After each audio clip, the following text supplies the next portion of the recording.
준비해야 되겠다 해서 말씀을 준비했습니다. 한 구절을 좀 더 읽어드리겠는데요. 갈라디아서 3장 27절을 보면 누구든지 그리스도와 합하기 위하여 세례를 받은 자는 그리스도로 옷 입었느니라.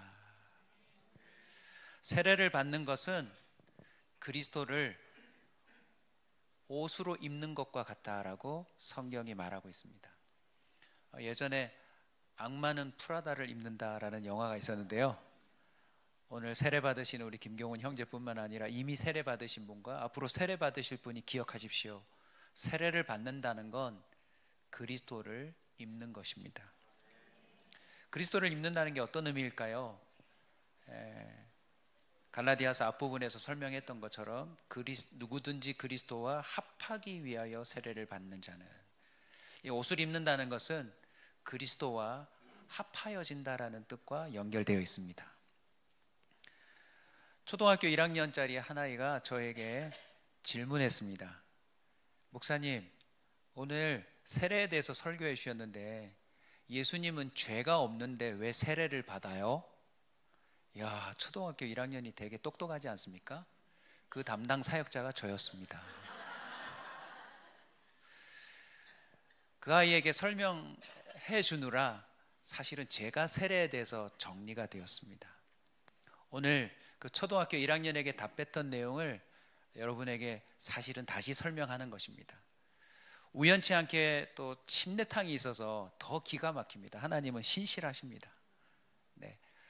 세례의 의미는 그리스도를 옷 입는 것이고 그리스도와 합하여지는 것인데, 사실 세례를 받는 장면과 연결되어 있습니다.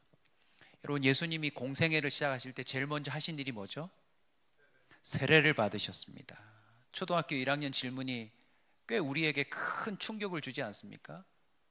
죄가 없으신 분이 왜 세례를 받으시는가?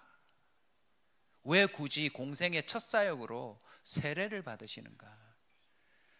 예수님이 세례 받으신 장면과 우리 경훈 형제가 오늘 세례 받은 장면을 같이 링크시켜서 이렇게 함께 묵상해 보시면 좋겠습니다.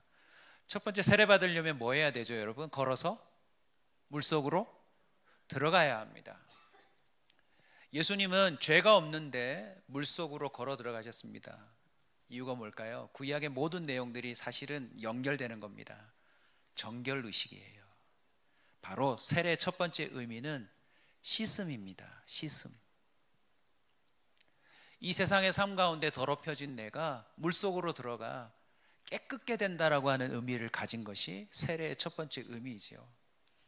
그런데 여러분, 이미 경험해 보셨지만 물속으로 들어가 내 몸을 씻는다고 내가 깨끗해집니까? 그렇다면 교회의 가장 큰 시설은 세례탕이 되어야 합니다. 매주 성찬식보다 더 중요한 게 모든 성도들은 매주 교회에 와서 목욕을 하셔야 될 겁니다. 혹시 기회가 되시면 부산에 오시면 좋은데요, 부산에 세계 최대 백화점이 있습니다. 신세계 백화점이 기네스북에 올랐는데요, 기네스북에 오른 여러 가지 이유가 있겠지만 세계 최대 사우나가 거기 있는 것 같습니다. 여러분, 맨발로 엘리베이터를 타고 다녀야 합니다. 얼마나 사우나 시설이 큰지 모릅니다.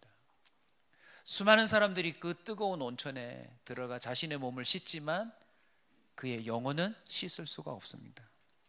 우리는 어떤 행위로도 스스로 구원에 이를 수가 없습니다. 방금 읽었던 본문 속에서도 경험했듯이 우리의 의로운 행위로는 우리가 의로워질 수가 없습니다. 왜냐하면 그 의마저도 타락한 우리의 그 죄에 오염되어 있기 때문입니다. 예수님이 왜 죄 없으신 분이 물속으로 들어갔을까요? 사실은 우리의 죄를 짊어지고 들어가신 것입니다. 오늘 경훈 형제가 우연치 않게 성가대 가운을 입었더라고요. 꽤 잘 어울렸습니다. 가슴에 보니 십자가 표시가 빨갛게 뚜렷하게 보였습니다. 본인의 옷을 입고 들어가도 되는데 왜 그 십자가가 그려진 옷을 입고 갔을까요? 자신의 더러워진 옷을 사실 예수님이 입으신 겁니다. 그리고 예수님이 친히 그 물속에 들어가심으로 말미암아 우리 경훈 형제의 죄를 대신 씻으신 것입니다. 바로 그것이 바울이 말하는 거듭남의 씻음, 또 다른 표현으로는 중생의 씻음이라고 합니다. 여러분, 소매치기가 소매치기를 끊으면 뭘 했다고 그러던가요? 손 씻었다 그럽니다. 한국에서 시드니로 오면서 옛 과거를 잘 정리하셨으리라 믿습니다. 씻으셔야 합니다. 우리 옆 사람에게 한번 인사합시다. 잘 안 하는 인사인데 여러분의 표정을 보니까 좀 이 아침에 좀 이렇게 뭐랄까, 목사님도 말씀하신 것처럼 이 좀 경직된 분위기를 좀 깨야 될 것 같습니다. 네, 한번 옆 사람에게 정신 차리도록 인사합시다. 네, 나는 당신이 지난 여름에 한 일을 알고 있다. 네. 여러분, 씻는다고 씻어지지 않습니다. 예수님이 씻어주셔야 합니다. 바울은 씻을 수 없는 과거가 있었어요. 그런데 그의 인생을 가로막고 눈에 비늘을 벗기면서 아나니아라고 하는 사람을 그에게 보내는데, 아나니아가 바울에게 세례의 의미를 이렇게 가르쳐 줍니다. 사도행전 22장 16절인데요. 이제는 왜 주저하느냐. 이 말이 무슨 뜻이냐면, 경훈 형제처럼 눈이 열려 예수를 거부할 수 없는 수준이 된 거죠. 지독히도 예수가 믿고 교회가 싫었는데 더 이상 거부할 수 없는 수준이 된 거죠. 왜요? 알아버렸으니까. 아나니아가 말합니다. 일어나 주의 이름을 불러 세례를 받고 너의 죄를 씻으라. 오늘 우리 경훈 형제의 죄가 씻긴 날인 줄로 믿습니다. 예수님이 죄가 없는데 들어가셨죠. 바로 십자가에 오르시는 여정을 상징적으로 보여주신 겁니다. 죄 없는 분이 우리의 옷을 입고 인간의 옷을 입고 씻으러 들어가셨다. 그런데 어디까지 들어갔나요? 세례의 의미 두 번째입니다. 어디까지 들어갔죠? 네, 어디까지 들어갔죠? 물속에 어디까지요? 여보세요? 잠길 정도로입니다. 허리 아닙니다. 가슴 아닙니다. 목 아닙니다. 콧구멍 아닙니다. 완전히 잠기는 것입니다. 왜 잠기는 데까지 갔죠? 세례의 두 번째 의미는 죽음을 의미합니다. 단순히 씻는 것으로 끝나지 않습니다. 왜냐하면 씻고 나와봐야 우리는 다시 죄짓기 때문입니다. 완전한 멸망, 그리고 흔적 없이 사라지는 것을 의미하는 것입니다. 오늘 카메라로 비춰줘서 그렇지 순간 경훈 형제가 사라지지 않던가요? 오늘 이 날이 많은 선물을 받았지만 사실 이전에 경훈 형제가 죽는 날입니다. 죄의 삭은 사망이라고 했고, 우리는 그 죄 때문에 한 번 죽음으로 값을 치러야 합니다. 그런데 내가 실제로 죽으면 영원히 돌이킬 수가 없잖아요. 구원의 일을 기회가 없잖아요. 하나님 입장에서는 우리를 살려둔 채 우리를 죽여야 하는 기가 막힌 상황을 연출해야 합니다. 그래서 예수님이 대신 죽기로 결정하신 것입니다. 죄 없으신 분이 죄를 씻고자 들어가야 했고, 그냥 들어가신 것이 아니라 예수님도 온전히 세례 요한에 의해 완전히 잠기셨다. 무엇을 의미합니까? 죽음을 의미합니다. 불쌍해서 어떻게? 우리에게 동정하신 게 아닙니다. 너 그러고 사니 얼마나 힘드니? 주님이 우리의 연약함을 그냥 동정해 주신 게 아닙니다. 해결하시려고 들어가신 겁니다. 그리고는 정말 십자가 위에서 모든 군사 그 집행관들이 다 확인한 것처럼 뭐가 끊어졌습니까? 숨이 끊어졌습니다. 그때 예수님이 직접 뭐라고 말씀하셨죠? 다 이루었다. 그 이름이 무엇입니까? 우리 경훈 형제의 죄값이 이미 치러진 것입니다. 저와 여러분의 모든 그 죄의 형벌이 동정적으로, 상징적으로 그냥 연출된 게 아니라 하나님이 실제로 당신의 아들을 내어놓아 우리를 대속하는 그 역사를 finish, 마쳤다는 것을 의미하는 것입니다. 여러분 간혹 경험해 보셨죠? 부모님이나 아시는 분이 식당 같은 데서 값을 지불 완료했다. 내가 치를 게 없어요. 예수님이 물속에 잠기신 것은 바로 내가 죽는 것을 당신이 죽음으로 경험했다는 뜻입니다. 그래서 골로새서 2장 12절은 이렇게 말해요. 한번 따라서 하시겠습니다. 너희가 세례로 그리스도와 함께 장사되고, 경훈 형제의 옷을 입고 예수님이 시스로 들어가시고, 경훈 형제의 옷을 입고 경훈 형제 대신 예수님이 죽으셨다라는 것을 의미하는 것입니다. 우리는 세례를 받음으로 십자가에서 내가 죽은 것으로 처리되는 사실을 여러분 선언하는 것입니다. 아멘. 경훈 형제는 살아있는데 장차 죽어야 될 내가 예수님으로 말미암아 대신 형집행된 것으로 여겨진다는 거죠. 실제 중국에서 있었던 일인데요, 한 사람이 체포되었습니다. 이 사람을 신문하는 가운데, 조사하는 가운데 놀라운 사실이 밝혀졌어요. 10여 년 전에 한 살인 사건의 진범이 이 사람이라는 게 잡혔어요. 그런데 안타까운 사실은 그 10년 전의 사건에 범인이 다른 사람으로 오해되어져서 그 사람이 체포되고 이미 그 사람은 10년 전에 사형되어져 버렸습니다. 10년 동안 이 사람이 또 다른 범죄를 하지 않았다면 잡히지 않았을 겁니다. 이유가 뭔지 아세요? 이미 이 사람이 저지른 범죄에 대해 한 사람이 대가를 치렀기 때문에 이 사건은 종결되었다고 정부 전체가 여기고 있었던 거죠. 여러분, 여기서 법이라고 하는 놀라운 실효성을 경험하셔야 합니다. 예수님이 2000년 전에 죽어주심으로 저와 여러분이 대신 죽은 걸로 하늘나라 법정에서 그렇게 처리되고 있다는 사실을 여러분 믿으셔야 합니다. 놀라운 사실입니다. 이제 마지막 단계인데요, 걸어 들어가셨던 예수님이 물에 잠기시고 그 다음 무엇 하시던가요? 세상에 예수님이 다시 걸어 나오시는 거였습니다. 분명히 죄를 씻는 것이고 죽음이라고 하는 것을 주님이 사실 맛보는 것인데, 주님이 뭐에서 나오셨나요? 걸어서 나왔습니다.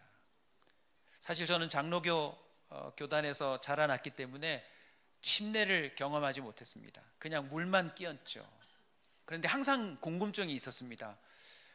여기도 지침이 있는지 모르겠지만 담그는 시간이 혹시 정해져 있나요? 덩치가 큰 사람일수록 오래?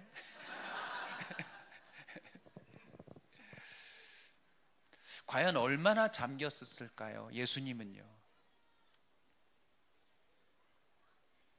화들짝 놀라 벌떡 일어나셨을까요? 제가 예상하기에는 죽었다 싶을 정도로 물속에 오래 계셨을 것 같아요. 그런데 예수님이 걸어 나오십니다. 여러분, 예수님은 스킨스쿠버 다이버가 아닙니다. 싱크로나이즈 플레이어가 아닙니다. 분명히 죽음을 선언하고 걸어 나오셨어요. 세례의 세 번째 의미입니다. 바로 부활입니다. 예수님이 걸어 나오심으로 말미암아 경훈 형제를 비롯해 모든 사람들의 죄가 씻겨지고 그냥 빨아졌다, 세탁되었다 정도가 아니라 죽음으로써 값이 치러졌다는 사실을 예수님이 보여주셨고, 예수님이 걸어 나오심으로 말미암아 이제 모든 사람들에게 새로운 생명, 새로운 삶이 가능하다는 걸 주님이 보여주신 겁니다. 놀랍게도 그 순간 하늘에서 뭐가 임했죠? 성령이 비둘기같이 임했습니다. 바로 죄인인 우리에게 성령이 선물로 주어져서 이제는 성령의 도움으로 이전처럼 죄짓지 아니하고 옛사람으로만 살지 않도록 주님이 새 사람 되게 하신다고 하는 사실을 보여주시기 위한 것이지요. 마태복음 3장 16절입니다. 물에서 올라오실새 하늘이 열리고 하나님의 성령이 비둘기같이 내려 자기의 임하심을 보니라. 예수님이 직접 세례를 받으셨던 이 절차들은 장차 우리가 세례를 받음으로 어떻게 구원에 이를 수 있는지 그 절차를 설명하신 거였습니다. 베드로는 이 사실을 생생하게 경험하고 사도행전 2장 38절에 복음 앞에 찔리는 자들에게 이렇게 말하죠. 너희가 회개하여 각각 예수 그리스도의 이름으로 세례를 받고 죄 사함을 받으라. 그리하면 성령을 선물로 받으리라. 우리 경훈 형제가 받은 선물을 보니까 참 부럽기도 하지만 위험한 선물도 있습니다. 코카콜라. 물론 오랜 수명을 위해 제로로 줬다지만 저거 다 마시면 죽습니다. 오늘 최고의 선물은 무엇입니까? 저는 경훈 형제에게 성령이 임하셨다고 믿습니다. 물론 그 이전부터 성령이 역사하셔서 이 아들의 마음을 바꾸어 복음 앞에 서게 하셨고 수많은 성령의 사람들을 동원하셔서 이 아들을 인도하셨는데 오늘 하나님이 약속하신 이 절차를 통하여 우리 경훈 형제에게 성령이 선물로 주어졌는 줄로 믿습니다. 고린도후서 1장 22절이 증언합니다. 그가 또한 우리에게 인치시고, 인친다는 게 스탬프거든요. 도장 찍는 거거든요. 누가 과연 하나님의 선택받은 자인지 알지는 못하지만 하나님은 인친 자들에게 보증으로 그 마음에 성령을 주신다고 하셨습니다. 성령이 임하면 그 사람은 이제 이전의 사람이 아닙니다. 이제는 경훈 형제의 육체와 경훈 형제의 영혼으로만 살았고 악한 영들이 가룟 유다처럼 마음을 집어넣거나 놀이터처럼 살았겠지만 이제는 성령이 경훈 형제 속에 계시는 줄로 믿습니다. 그래서 경훈 형제는 변한 게 없는 것처럼 보이지만 오늘부터 경훈 형제는 새로운 피조물입니다. 제가 제일 좋아하는 성경 구절인데요, 로마서 8장 16절입니다. 성령이 친히 우리의 영과 더불어 우리가 하나님의 자녀인 것을 증언하신다. 내가 온전히 예수님을 믿는 건지 본인도 헷갈려 할 수 있지만 두고 보십시오. 오늘 이 세례가 하나님께로부터 임한 세례라면 성령이 경훈 형제를 하나님의 자녀라고 증언해 주실 줄로 믿습니다. 그 증언이 바울에게는 이렇게 나타났네요. 우리 갈라디아서 2장 20절 다 같이 한번 읽을까요? 내가 그리스도와 함께 십자가에 못 박혔나니. 자, 여기가 뭡니까? 바로 예수님이 내 옷을 입고 대신 죽었다라고 하는 그 사실을 말하는 겁니다. 바울은 지금 살아있는데 자기는 십자가에 못 박혔다고 말하는 것이 바로 이런 원리인 것입니다. 그 다음은요, 그런즉 이제는 내가 사는 것이 아니요 오직 내 안에 예수 그리스도께서 사시는 것이라. 이제 내가 육체 가운데 사는 것은 나를 사랑하사 나를 위하여 자기 몸을 버리신 하나님의 아들을 믿는 믿음 안에서 살. 바로 오늘 설명드린 이 내용들을 바울이 정확하게 이해했습니다. 옛사람 나 바울은 이미 예수님이 죽음으로 말미암아 내가 죽은 것으로 친다, 장사되었다. 그러나 예수님이 다시 사심으로 말미암아 그 생명이 나에게 부여되었고 성령까지 선물로 주셔서 내가 하나님의 사람으로 살도록 도우신다는 사실을 고백한 거죠. 영상 하나를 보고 마무리하겠는데요, 주의 생명이 나에게 어떻게 부여되는지 주님은 지금도 우리의 일상 속에서 증명하고 계십니다. 우리 영상을 한번 보여주시겠습니다. Say, that's my heartbeat. That's Lucas's heartbeat.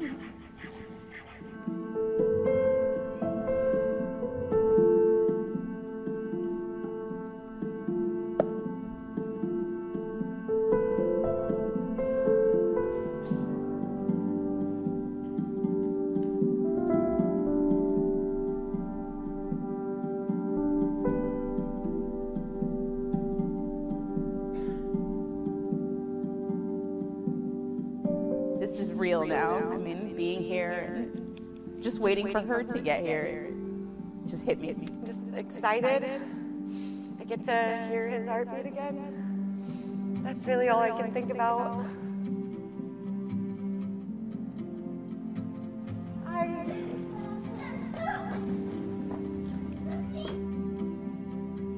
Thank you.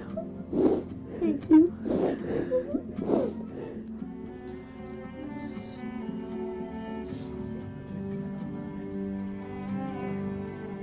Baby.